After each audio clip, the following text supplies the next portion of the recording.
All right, so I know I already released an episode earlier in the week, but here I am all hopped up on Yohimbi and Theophylline.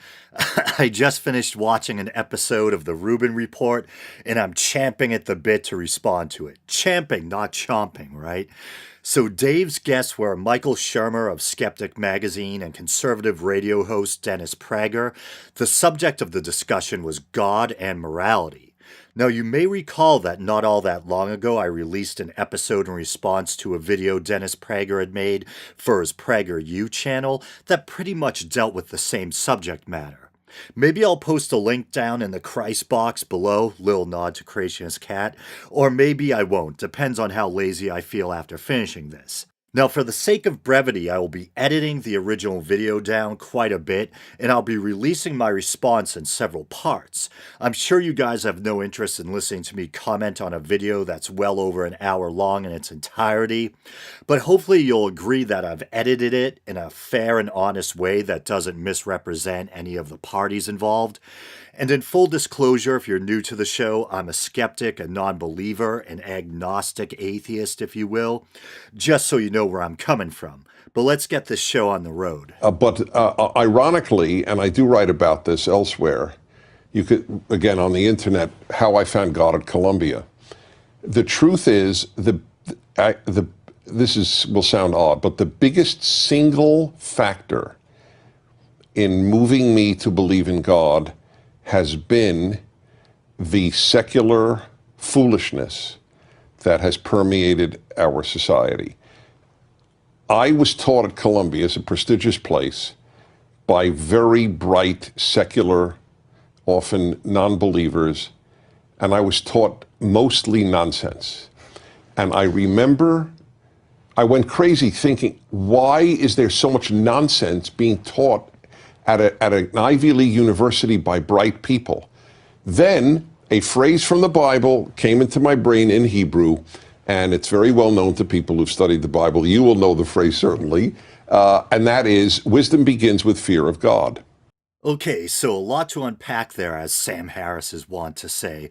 So essentially, Prager is saying it was the quote unquote nonsense or foolishness permeating secular society that made him really embrace God. A little bit before that, he talks about how he did have an Orthodox Jewish upbringing, but it was his experience in the halls of academia that supposedly really woke him up.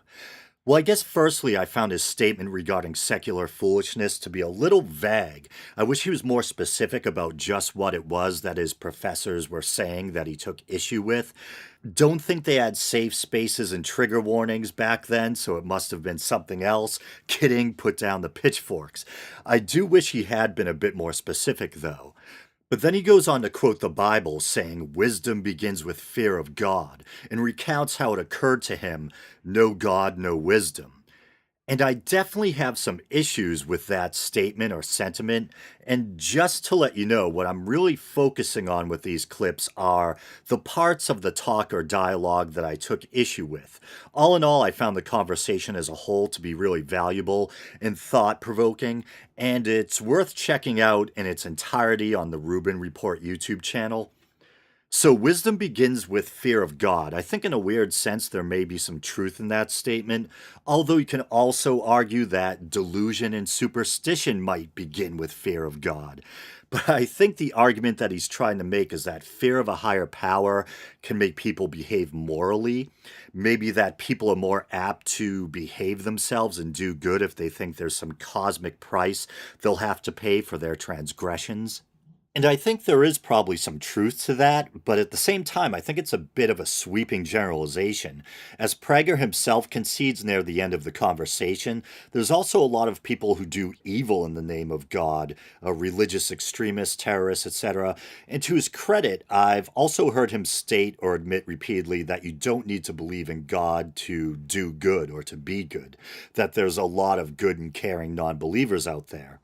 And I guess at the end of the day, if you're someone like me who's a non believer, the idea of teaching children to fear God in order to reinforce moral behavior, even if it may be somewhat efficacious, seems bizarre and ethically dubious, something akin to teaching children to fear the boogeyman to keep them from getting out of bed at night.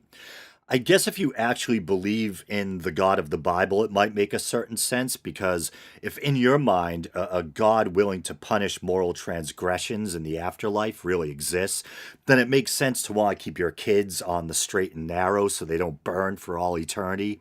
You might even think it's your moral duty as a parent. And I know Prager's Jewish and not Christian, but he's still implying fear of some kind of divine punishment.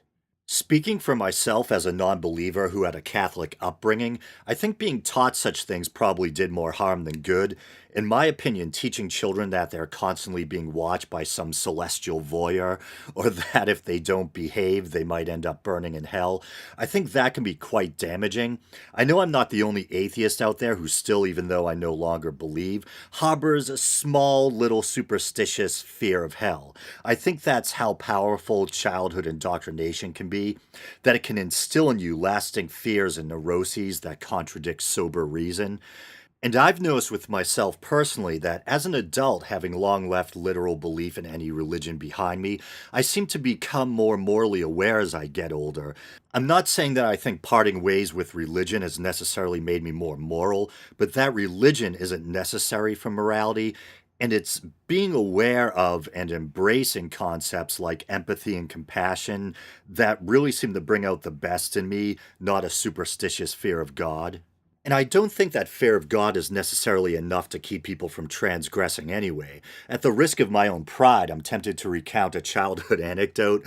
When I was elementary school age, I was afraid of God sending me to hell for masturbating. So I went outside and sat on this big boulder in our backyard that was somewhat whale-shaped. Yes, whale as in a cetacean. And I made a bargain with God that I would never masturbate again if he would spare me. And it was probably later that same day I was back to masturbating, probably to a rerun of Three's Company. Not sure why I thought God disapproved of masturbation. I was about to go into the Old Testament story of Onan, which I think has more to do with shirking one's familial duty rather than condemning masturbation. But anyway, back to these guys. And then I realized, wow, no God, no wisdom.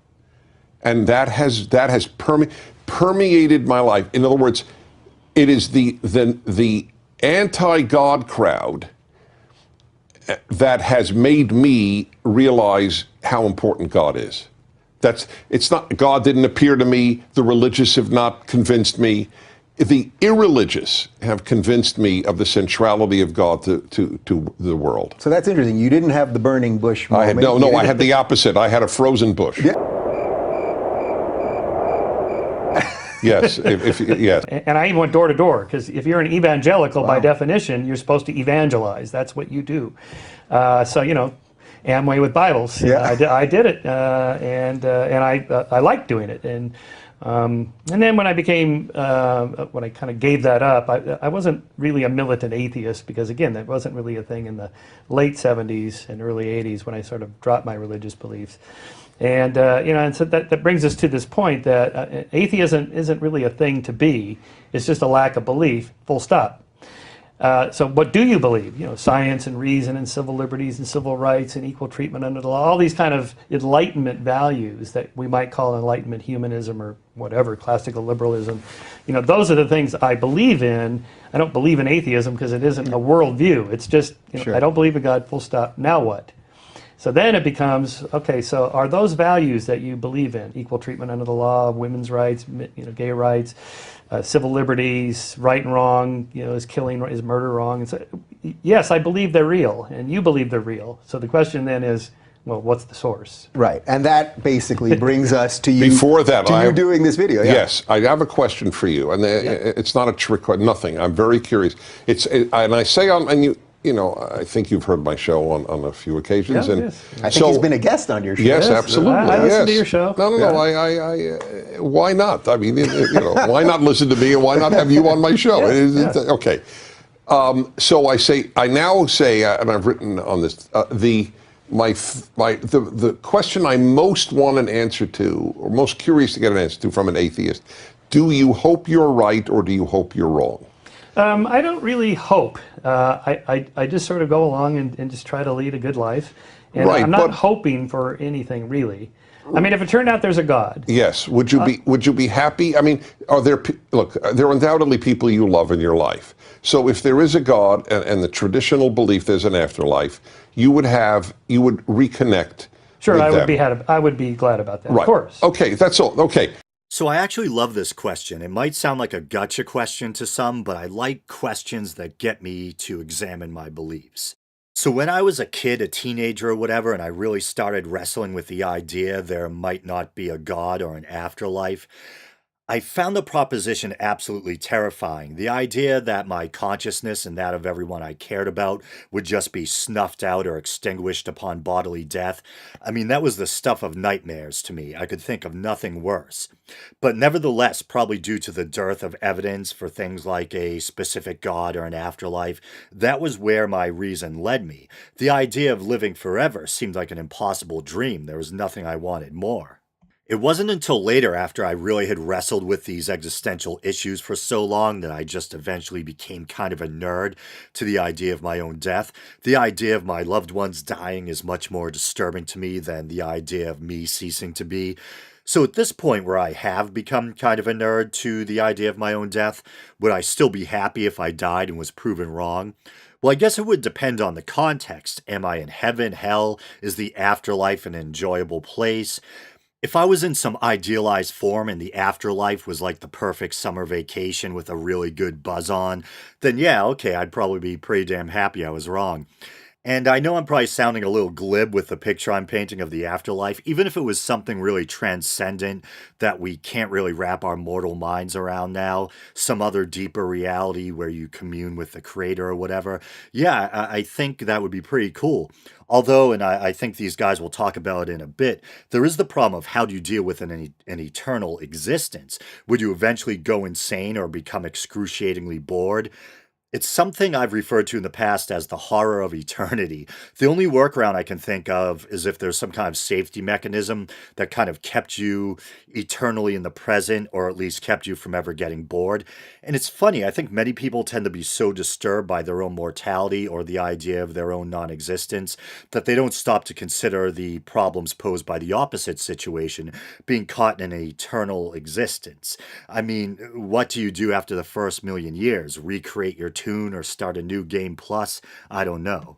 Let me tell Not you so why much I Well, asked. if that Let was me, the reason, if that was the version that was real, you know what I mean? People well, if believe all God is sorts of good, there's an afterlife. If God is an idiot, or God is cruel, or God doesn't give a damn about his creation, then there's no afterlife. But I make only two leaps of faith. It's all I make. That God exists, that God is the creator, and God is good. And if that's the case, then there's an afterlife. That's all. So I'm back through the magic of editing, and please excuse my voice. I was out partying last night. So I kind of agree and disagree with Prager here. I think, yeah, there is so much suffering and iniquity in this life that it would make sense for a good and caring God to reward us with something better in the hereafter. But as I think Hitchens said before, and I'm paraphrasing, there could be any number of possibilities. What about an afterlife and no God, or a God and no afterlife, multiple gods, an evil God? And why couldn't an evil God provide an afterlife? All the better in eternity to torment us, right? And Dennis is Jewish. I've always been under the impression that the Old Testament doesn't have a heck of a lot to say about an afterlife. Maybe a few passing references, things that could be interpreted as referring to an afterlife, God taking Enoch and all that. But mostly we have a lack of reference to a hereafter, or things like references to Sheol, this gloomy abode of the dead, where people are depicted as sleeping. In fact, wasn't it supposedly the case that the Sadducees, an ancient Jewish sect, not to be confused with the Pharisees, actually didn't believe in an afterlife, or at least they didn't believe in a bodily resurrection as other Jews did? But I agree with Prager in principle. If there is a God, a good God, the least he, she, or it could do is to try to make things right in the hereafter. But of course, that might tempt one to ask, if there is a good God, why all the suffering and misery in the first place? Is this like some sort of cosmic boot camp for the soul? I guess the hackneyed Christian explanation would be original sin, or the fall in the garden, a hideous doctrine that tries to suggest that all of mankind down through the generations being punished for the transgression of two individuals is somehow just or deserved. You can't have a good God and this totally unjust world be the only existence. That would be a cruel God. That's all. Or an indifferent And the God. only reason, by the way, I ask it is because, and I'm happy you did that because I respect you, as you know. And I'm always puzzled if an atheist doesn't answer, well, of course it would be nice, or of course I'd like it. It doesn't undermine your position in the least. I think it gives you credibility. That, in other words, against your desire, nevertheless, your mind has reasoned out there is no God, which is fine. Isn't that I really respect that response from Prager. I feel that's something that atheists, including myself, are always trying to explain, that a lot of Christians or religious people don't really take into consideration, that many of us wanted or tried to believe, but ultimately, perhaps against what we prefer, our reason led us elsewhere. And for those of us who had a religious upbringing, the journey from believer to atheist can often be a rather painful or harrowing one. And I think that kind of dedication to truth and reason, that refusal to placate or pacify ourselves with what we see as myths, no matter how comforting it might be, I think that deserves respect. completely consistent, though, with the things you believe? Because Yes. it's sort of that you have a curious mind. So if you Yes. found out at the end that it was a little different than perhaps you thought. I would be curious to know, how was it done? And what is it that actually happens? This is the subject of my next book, Heavens on Earth. So I talk about the idea of uploading the mind into a computer, copying all your memories, and you get to live forever. Or how is that different, really, from God pulling you up out of the grave? What's he pulling up? Because most religions believe, the body stays in the grave, and the soul, or the copy of you, goes to heaven. Well, if it's a copy of me, then it's not really me. And so what's actually going on there? I'd be curious to know how that works, if that's the case. So now I'm actually going to take issue with some of what Shermer just said. Now, despite the fact that I love scientific progress and technological innovation, I am a bit of a critic when it comes to this whole immortality through uploading consciousness idea.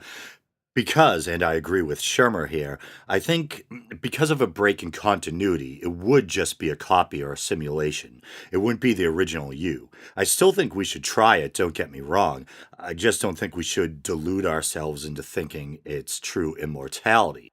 Where I disagree with him, even though I'm a non-believer, is his take on the soul being just a copy. I tend to think consciousness is probably just an emergent property of the brain. When the brain dies, it's probably lights out. But for the sake of argument, working under the assumption that there's a soul, why couldn't that same non-physical eternal essence or self travel from the body to the afterlife? Don't most believers assume the eternal soul already resides in the body? Why does Shermer think it would be a copy? It seems to me that if an eternal soul did exist, there would be the continuity that's missing from the uploading consciousness concept. And also, I do have some issues about heaven, though. I mean, is it boring? I mean, eternity is a long time, especially near the end, as somebody said. As Hitch famously said, heaven would be like celestial North Korea. I don't want a dictator that knows every one of my thoughts. So this can't be, I'm thinking of it as a human, that can't be what heaven would be like. So I don't actually even know, Dennis, what we're talking about. Right, I don't either. Yeah. I only know that a good God figures out how to undo the terrible injustice of this life. That's it. I was almost going to bring up the problem again posed by the idea of a good God creating an unjust world. But I think we touched on that earlier, so I won't bother really getting into it again. But I will say, because I can already hear people out there saying that the injustice in this world is the result of human free will. So don't blame God for it. Well, you could say, well, God gave us free will and the ability to do evil and spread injustice, etc. But also, I would say that in the big scheme of things like innocent people dying in natural disasters, children developing cancer, horrible birth defects, etc., these things are all unjust too. And you might say, well, they're not unjust. They're just, those are natural phenomena. But if there is a God behind all of this and he has control over what happens and what kind of world he made, then you could say, yes, it is not just for those types of things to befall humans. And those are things that are out of our hands that have nothing to do with free will. Well, I'll quickly offer the caveat that out of our hands, if we're talking about cancers and birth defects that aren't related to exposure to man made chemicals or contaminants, thalidomide, asbestos, whatever. But I think that's a wrap. I'm going to end part one here. Not sure when I'll get part two out, but thanks for listening or watching, and until next time. Oh, and once again, if what you saw piqued your interest, you can watch the original conversation in its entirety, of course, at the Rubin Report or on the Rubin Report YouTube channel. Not that Dave needs a little channel like mine plugging his, but hey, gotta give credit where credit is due. Okay, once again, until next time.